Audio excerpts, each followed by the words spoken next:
Hello, it's Charles Scoville, your Golden Harvest agronomist with your Agronomy in Action Focus Friday here on September the 1st. So this week we want to take some time to look at where we're at on heat unit accumulation. I've got some interesting totals to talk about. Also, we're seeing a lot of corn smut out there in the field. Talk a little about what causes that and what we can do. Also, finding a lot of tip back as we're peeling back these ears and starting to evaluate these hybrids. And finally, we're going to talk a little bit about what we're seeing out in the soybean fields as they are wrapping up their year. So let's jump right in and get started. Growing day degrees. So again, we think about that formula where we take the daily high plus the daily low, not over 86, not below 50. We add those two together and divide that by 2. Then we subtract 50, and that gives us our growing degree day units for a given day. So right now we're getting 20 to 23 heat units a day on the average, which is still pretty good. That's gonna actually fall back here as the nights and the days get colder over the next few weeks. We're gonna have a harder time collecting those heat units. But as of right now, we are still anywhere from 9 to 12 days behind, depending on what part of the state you're looking at. Right now, the middle of the state, East Lansing area, we're about 204 heat units behind. And as we move to Allegan County, we get a little worse at 238 behind the 5-year average. Up in the Thumb, Sandusky area, 260 units behind the 5-year average, and leading us out at the other side, 281 heat units behind the 5-year average down in Blissfield, southeast Michigan. So again, 9 to 12 days if you do the math on that. And certainly one of those things where we're going to have a hard time making that up. We're just going to need to evaluate our harvest and plan accordingly. And so as we think about what that also means for our crop, right now I'm just finally seeing some corn that is dented.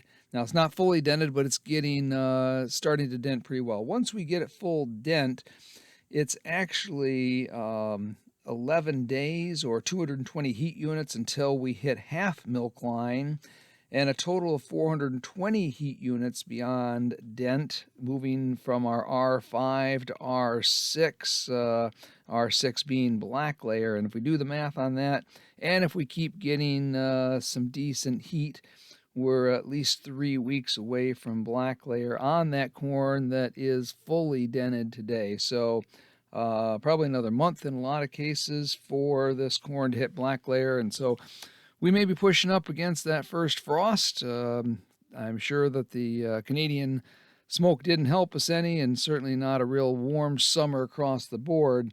But let's manage that accordingly and just plan for some of that slightly delayed harvest this year, and maybe planning for drying a little bit more corn than what we like to do on a regular basis.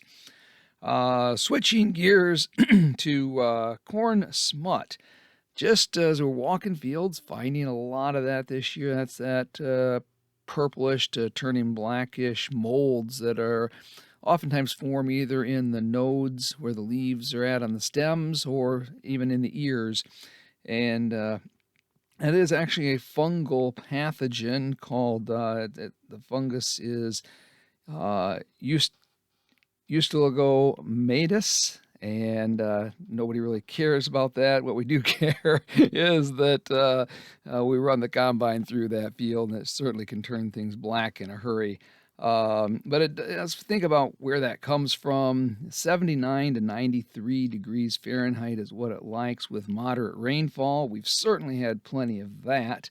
And it tends to enter through wounds or openings in the plant that can be produced either by hail or by animals walking through or feeding on different parts out there, deer and other things. And even just winds blowing that crop around there can cause an opening that fungal pathogen can get in, and it can even enter into the silks. So as we think about other causes, sometimes fields with lower fertility or even fields with excessive nitrogen, both have been known to be a little more susceptible.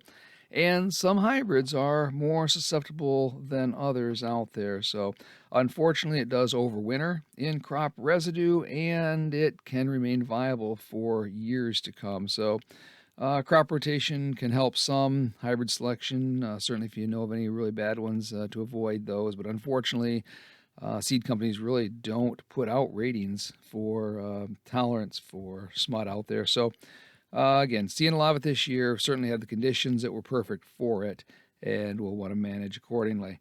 Uh, Also, want to talk about tip back. You know, we peel those ears back. We love to see a nice, full, big ear out there, and sometimes we get a little disappointed when we start to see some of that tip back out there. But as I like to remind people, really, if we've got a good, thick population and we got the fertility right and we got everything going, we probably will see an inch, maybe 3/4 to an inch of tip back, and that's not uncommon. It actually probably means we've got our population and our fertility right out there. We maxed out our genetic potential of that hybrid. Now, granted, there's a few hybrids out there, no matter what you do to them, they're going to fill to the tip. And unfortunately, there's even a few hybrids out there that no matter what you do to them, you're going to have 1 to 2 inches of tip back. It's just the genetics of that hybrid. But still, at the end of the day, it's pounds per acre we're hauling out of that field in yield. And I don't care how it gets there, with or without tip back. We just want the greatest pounds per acre to pull out of that field. So it's interesting to watch those. And if we think about what is causing that tip back, that is more than just the genetic expectation of that, it's always caused by some type of stress. So that can be maybe a lack of nutrients, especially lack of nitrogen, can cause tip back. We certainly know that excessive heat and or drought stress can cause tip back. As we think about the way that ear pollinates, it pollinates first at the butt end of that ear, and then the final pollination occurs at the tip.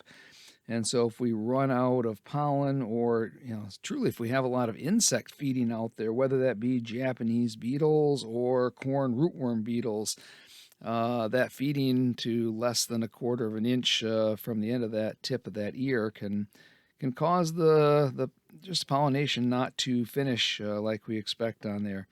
I had an interesting question this week. They said, I've got all this feeding on these silks, but it's rootworm protected corn, so shouldn't I have protection? And the answer is, unfortunately, no. Rootworm protection is all about protecting the roots in the larval portion of that insect's life. But as all insects go from egg, larvae, the worm, pupa, and then the adult finally, these are the adult stages here, these beetles flying around. And there's certainly no BT protection in the silks of those ears out there. So good news is a lot of those beetles are ending their life cycle, but unfortunately, if they were there, they're going to go down in the soil and lay their eggs for next year. So if you got a lot of feeding, a lot of silks missing, certainly plan, if that field's going back to corn next year, to make sure we plan for a really good protection from that rootworm damage out there.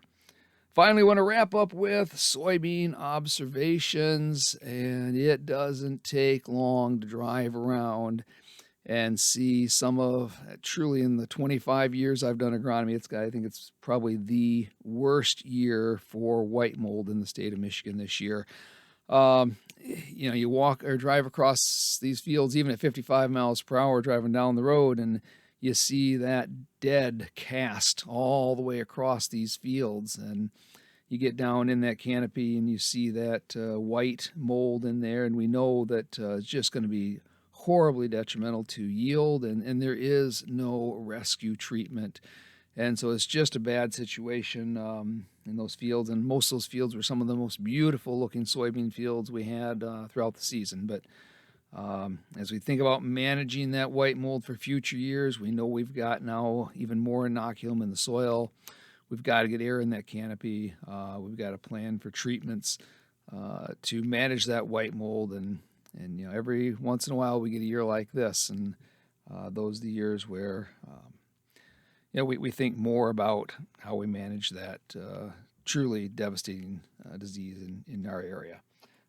Finally seeing some more and more sudden death syndrome. I think it's also a great year to evaluate varieties of soybeans, not only for their white mold tolerance, because in my plots, you can pick out the beans that are more tolerant and don't have nearly as much white mold in them as others.